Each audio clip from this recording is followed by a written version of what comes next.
What's going on? And in today's video, I'm going to be covering over every real estate seller objection that could be preventing you from booking meetings or signing listings. So let's just jump in straight to the first one. If I get rid of this black bar here, I have it taken care of, right? I already got it. No big deal. I don't need an agent. The seller claims the issue is already handled and or they don't want to talk. A great response is awesome. That sounds great. When you say you have it taken care of, does that mean the property's sold or you just don't feel like getting a cold call from a stranger, right?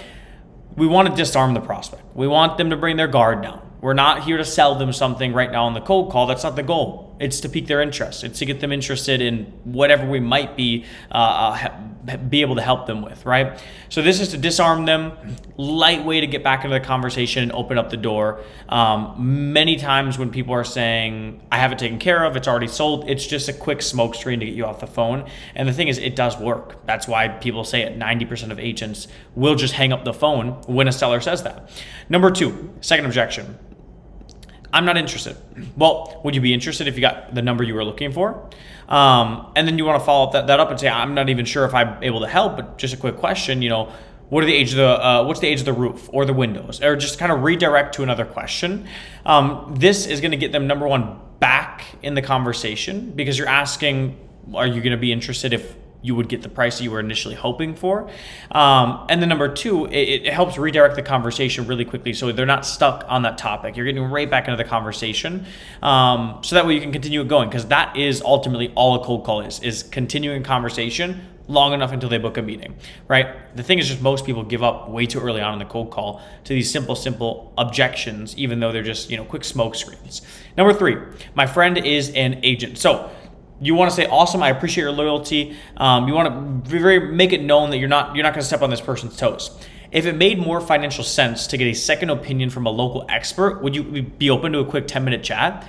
This is giving them a potential opportunity that they might be missing out on. And that's why this works so well, is if you just attack the fact that their friend is an agent, you're going to get met with a lot of attack back. But you want to get always with the whole concept of all these objection overcomes is you want to get on their side of the table, right? You want to be making the decision with them, not against them. So right here, if it made more financial sense to get a second opinion from a local expert, will you be open for a quick 10-minute chat? Nobody is opposed to something making more financial sense or making them more money in the long run. So most people are going to be naturally open to a 10-minute chat to get a second opinion. So it acknowledges the loyalty and obviously brings in a second opinion, which is huge, right? They want to make more money, right? Number four, we're relisting with the same agent. Got it. So before you hang up, did that agent tell you what they're going to do differently this time? You want to hit right on the money because normally they're either going to say no, right? Or they're going to say something that involves, yeah, my agent's going to do this time around or this time around. And then you want to follow up with this. Don't you think it's a disservice that they didn't do that the first time? I mean, who do you owe it to, do you owe it to your agent? Do you owe it to your family? Who are you working for, right? Because obviously you want to make the best financial choice for yourself. So, what is it, right? Where are you looking to go? So number one, just to kind of chunk this down, number one is you want to attack the initial portion of the conversation, not attack, I guess, but you want to go after that, right? You want to first jump on, well, what is the next agent going to do it differently, right? And then once they give you the response, you want to hit back on that and say, well, why wouldn't they just do that the first time, right? If they truly had your best interest at heart, why wouldn't they have already done that? That's their job, right? You know what I mean? They shouldn't need a second chance because they already had a chance with the property. And it's just you want to say it obviously in a nice way, but it really, it brings out what the true scenario is. And some people don't want to say it, but that is what it is. And that's why you're calling them there to help. And then once again, you want to redirect the conversation. By the way, where are you looking to move? By the way, what had you wanted to sell? Redirect that conversation as quick as possible. Get back into some other portion. Number five, you're the 100th person to call me today. So this is always fun. You always want to tie back into this, get like a little joke going, but and I'll be the 101st, right? And hopefully the last. Let's put an end to all these calls for you. If we flip this, instead of you getting 100 calls every day, I was getting 100 calls for buyers on your property. Would that be something that would be worth 5 or 10 minutes tonight? right? You pretty much want to flip the script on him, be a little jokey on it, obviously get back into the conversation, but you want to really tie into the fact that, once again, what are they hoping for? They're hoping for buyers, right? They don't want more agent calls. So you're saying, I'm going to take away the agent calls, I'm going to bring you more buyer calls. It's exactly what they want, and get rid of what they don't want. So next objection, wrong number. This one's, sometimes can actually be legit, sometimes can be an objection. Once again, whenever someone says anything on the phone, you always want to ask a follow-up question and or questions, because most of the time it's going to be a smoke screen. Wrong number. Oh, okay, so you have no affiliation whatsoever to 123 Main Street. So if I had a client interested, you wouldn't know anyone connected to that property, right? Most blatant way to say, pretty much you're saying, hey, if I might have a buyer, this isn't the person to contact for the property at all. If they say, well, it is, then they were obviously giving you a smoke screen. If they say no, all good, not the property owner, move on. But this at least helps you really dissect what the actual objection is, or if it's just a smoke screen. Number 7, bring me a buyer. I know a lot of people get this quite a ton. So I'd love to, I guess, what's more important, me bringing you just one buyer or me maybe bringing multiple buyers? The best chance of getting top dollar is with more buyers and more exposure. So what would you rather have? I guess one needle in the haystack buyer, or a ton of exposure and multiple buyers, almost creating like a bidding war for your property? Super, super easy answer, super logical answer. It really beats this with logic. The more buyers you have, the more you can negotiate on price. Pretty simple there. And then you want to redirect the conversation. I could talk about it tonight at 6, right? You really want to go straight for the appointment, because if they're saying bring me a buyer, they want to sell. They really do. They just don't quite understand the difference between, well, in a seller's eyes, they're like, okay, well, if you really are so good at what you do, why don't you just bring me a buyer, right? You got to give them a valid reason why you're not just going to bring one buyer, and why you need to bring multiple, and why that does involve listing. Because to bring multiple buyers in, you don't just want to just reach out to your database. This isn't 1970, 1960 like it used to be. We have to market the property. We have to get it out there. We have to price it right, all that fun stuff. Get it on Zillow, MLS, etc. Next thing's next. Number 8, we're going to lease it out. So normally, once again, you want to follow up with questions. So got it. So if I could still get you that million that you were asking for, would that make life a lot easier and just put you in a better position? Because if you're open to it, I've got investors looking for rental properties that cash flow if you'd entertain selling still. You really want to tie back into, well, if you were to get the number you were hoping for when you previously had it listed, etc., is it something where you would still sell, or is leasing or renting out the property, is that just kind of a backup option because what you wanted really didn't happen? Most of the time, it's a backup option because most of the time they didn't get what they wanted. So then you got to obviously tie into a way where, like it said right in this objection overcome, you want to, if they're renting it out, you maybe want to introduce an investor that likes cash flowing assets, etc. So reframes the situation, get you back in the conversation. Number 9, we're waiting for spring. So classic time objection. Totally understand that. Is it because you need more time in the home, or you think that spring is a better time to sell? Because if we could go back 3 months and I got you an offer, would you have taken it, right? So what's changed now, right? Do you think that you currently want to sell or no? What I guess if I brought you, pretty much the logic of this one is, if I brought you an offer, right, 3 months ago, that was exactly what you were looking for, would you sell, right? Most of the time they're going to say yes. Right? So naturally, when you follow back up with them on that conversation, if they would accept an offer 3 months ago, if you would have given it to them for the right price, then they'd probably still do it today, meaning there's an opportunity for you to list. And then you just say, hey, if I don't get you the offer that you want, if you don't get the ideal offer you want, you don't have to accept it. We only get paid, this thing only sells when you give us the green light and say, I want to sell for this price. Like, I like this offer we got in, let's do it, right? Up until then, there's no obligation to sell. So that kind of defeats that whole wait till spring objection. Let's just do it now, right? Number 5, it's too stressful / I'm waiting it out. So I get it. It gets frustrating having your home on the market for months with no results. And I guess, what kind of feedback did your last agent give you? Any offers, anything like that?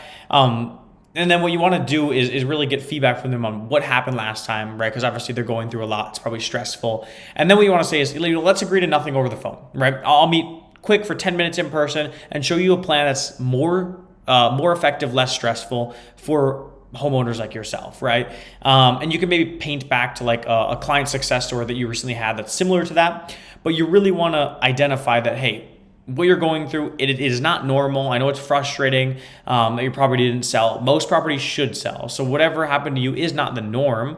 I'd love to show you an actual way that will get this property sold. It's effective, it's less stressful, and it's gonna be way easier on you. And normally giving them that out is gonna be a huge motivator for them setting up a meeting. Number 11, we're not selling anymore, or we're staying here.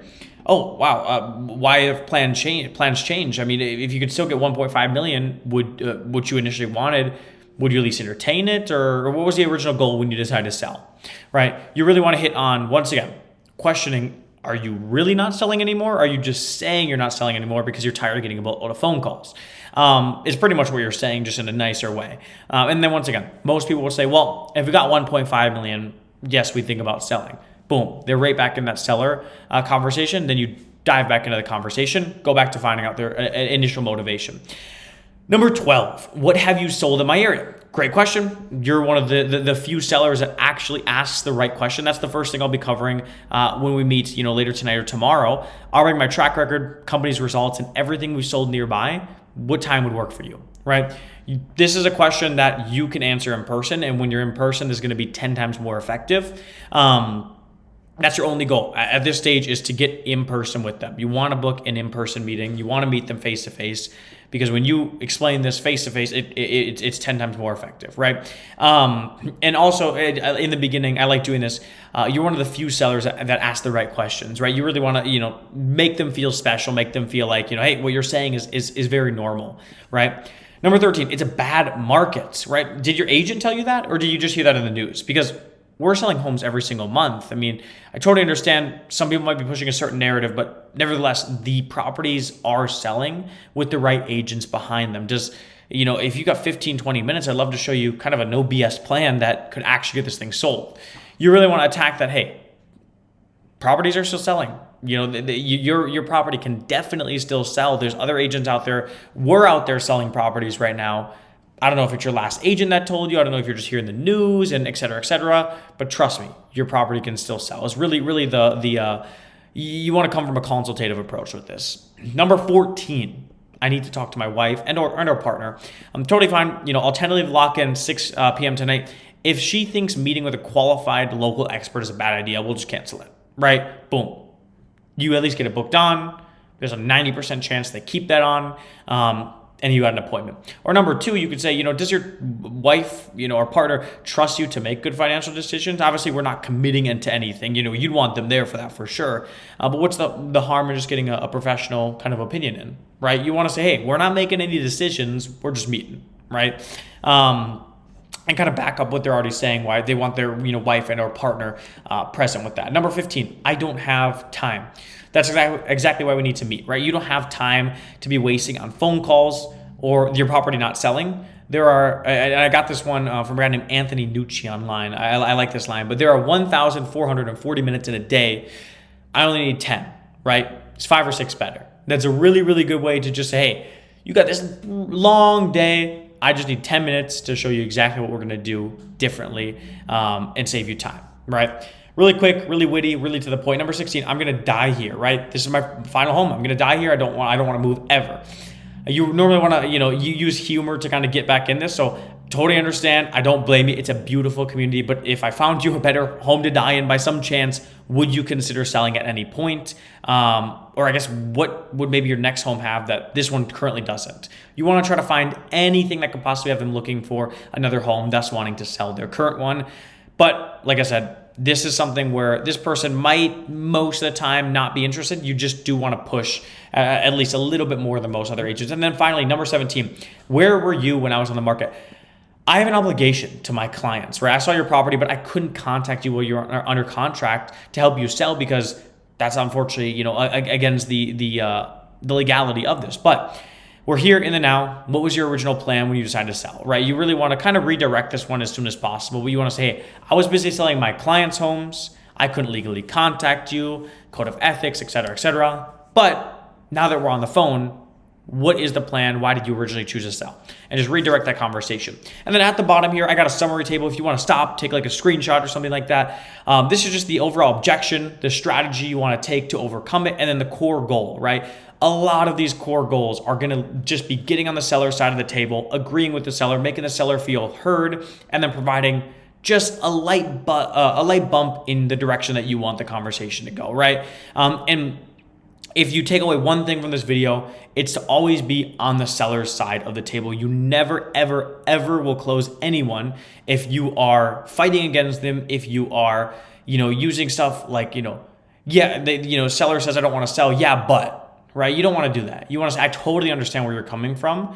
Can I provide just another perspective on that for you to look at? Much nicer way of going about it. And you're getting on the seller's side of the table, helping them get their goals. If you like this video, drop a like, drop a subscribe. I'm going to be dropping more videos. If you're a real estate agent, team, or brokerage wanting to add more listings into your business, please click the link below, book a call with me and my team. We're not going to hop on there and give you some, crappy sales pitch. I'm going to show you exactly what we're doing with other clients, what's working, what's not working, and how the campaigns look, and how we get a boatload of listings in for our agents for a really good cost. Normally, some of our listings, cost per listing is about $600 to $1,000. Not shabby whatsoever for a $12,000, $15,000 commission check. So if you're interested in that, click the link in the description. If not, I hope you got value out of this video. Drop a like, subscribe. Thank you so much for watching. Take care. Peace out.